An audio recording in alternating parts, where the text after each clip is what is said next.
Hello everybody and welcome to Doing Stuff and Things. Now on this week's adventure, we are going to go spearfishing up on the northeast shore of Kauai. And spearfishing is one of my absolute favorite things to do, and I'm going to show you why. Check it out.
Now you might have noticed that I've seen a lot of fish and I've had my gun pointed right at them, but I've never fired a shot. That's because today I am specifically looking for a big male uhu, or parrotfish. Now one of the reasons I love spearfishing is because, as you've noticed, it's in an amazingly beautiful environment, so it's always a good time. But today I'm doing some very responsible spearfishing because spearfishing isn't really fishing, it's hunting. And there's no such thing as catch and release when it comes to spearfishing. And since I only want a big uhu, I'm not really going to shoot anything else.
That thing that caught my eye was a shell casing.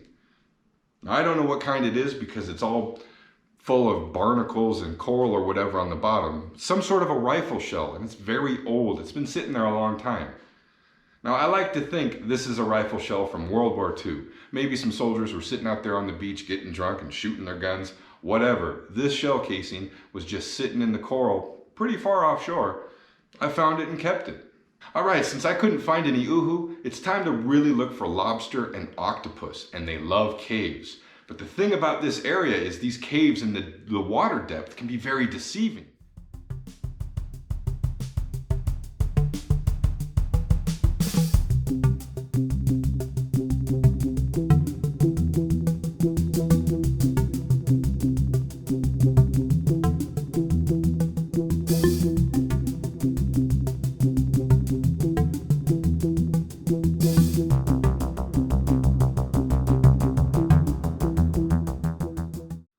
Now, what it looks like a very, very shallow area because the rocks come right up to the top of the water. Sometimes the rocks are sticking out of the water, which makes it tricky to navigate. You got to look for these channels. Even a channel this wide and this deep can be deep enough to float you through if you time it just right and the current isn't too terrible. As you saw, that's what I had to do to get inside and outside the reef. But we're going to look in the caves now and hopefully find some lobster or some octopus. But as I was saying, it's very deceptive because sometimes what you think is really shallow turns out these caves will go down like 10, 15 feet. Then they branch off into tunnels. And every now and then I'll poke my head down into one of these caves and I'll see a big shadow just disappear. Could be an ulua, could be anything, I don't know. And I'm not gonna lie, it gives me the heebie-jeebies because I keep expecting some tentacles to come shooting out, grab me by the face and pull me down. So even though it's a little scary, I can't resist. I have to look in some of these caves. Let's check it out.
Yep, never got a chance to fire a shot, never saw my big male uhu, but that's okay. This is why I love spearfishing. It's always an amazing experience. I love finding a great little ambush spot and just watching the world around me and absorbing it. I always see fun stuff, I always see neat things, and this is just an incredible experience.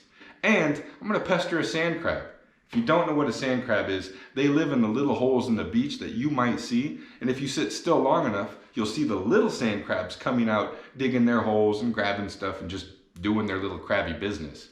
I found a big sand crab hole. It's like this big, dug him out just to check him out, and here he is. But I warn you, if you end up digging up a sand crab, you shouldn't try to handle him because those claws will make you bleed. I know from personal experience.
All right, that's this week's adventure. We'll see you next time.